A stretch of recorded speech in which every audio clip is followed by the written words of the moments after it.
बच्चों, आज हम फुलवारी कार्य पुस्तिका के पाठ 2 प्यासी मैना के अभ्यास प्रश्नों को हल करेंगे। तो पहला प्रश्न है, दिए गए चित्रों से उनके नाम मिलान करें। तो पहले चित्र में हैंडपैप दिया है तो हैंडपैप से लाकर मिला देंगे। दूसरे चित्र में पेड़ दिया है तो यहाँ जो पेड़ लिखा है इससे ला के मिला देंगे। फिर तीसरे चित्र में चिड़िया दिया है तो चिड़िया से ला के मिला देंगे। फिर चौथे चित्र में गिलहरी दिया है तो गिलहरी से लाकर मिला देंगे। दूसरा है शब्दार्थ का मिलान करें। तो दरार का शब्दार्थ होता है चटकी हुई जगह।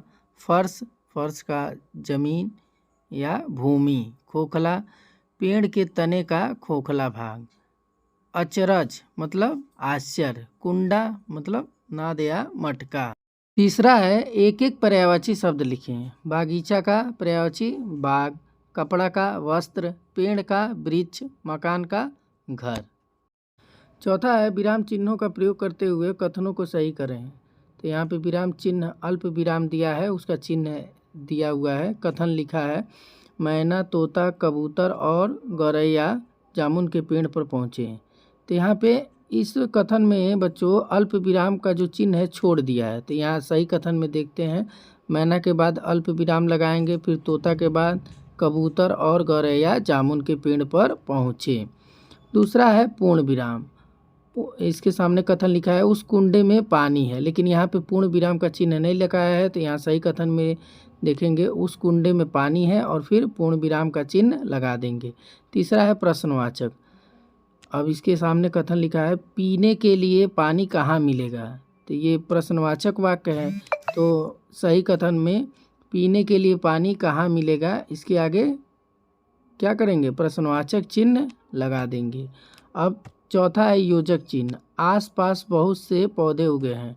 जैसे बच्चों माता पिता हो गया, भाई बहन हो गया, इनके बीच में योजक चिन्ह लगाते हैं। तो ऐसे ही आस और पास के बीच में योजक चिन्ह लगाएंगे। तो इसका कथन सही कथन होगा आसपास बहुत से पौधे उगे हैं।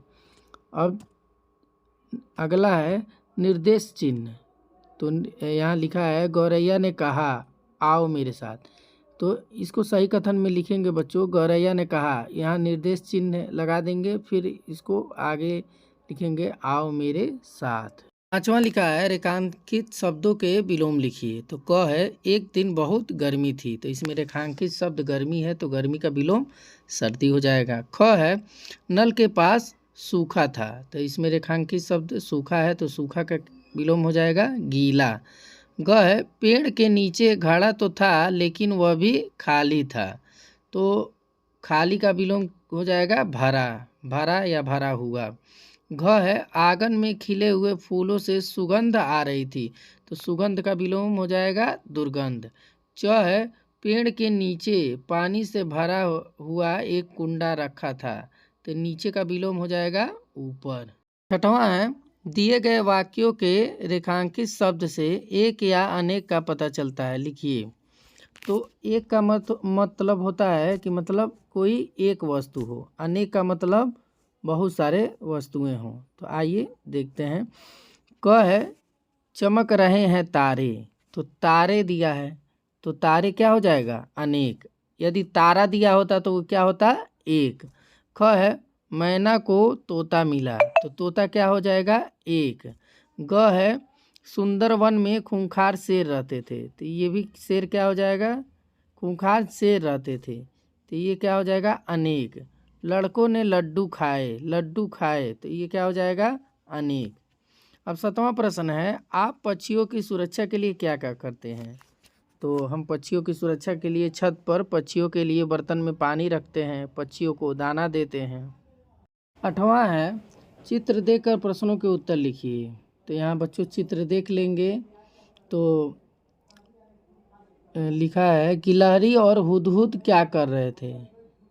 मतलब तो इसका उत्तर होगा हुदहुद पानी पी रहे थे। मतलब गिलहरी हुदहुद करके क्या कर रहे थे, मतलब गिलहरी हुदहुद करके पानी पी रहे थे। तोता कहाँ बैठा है।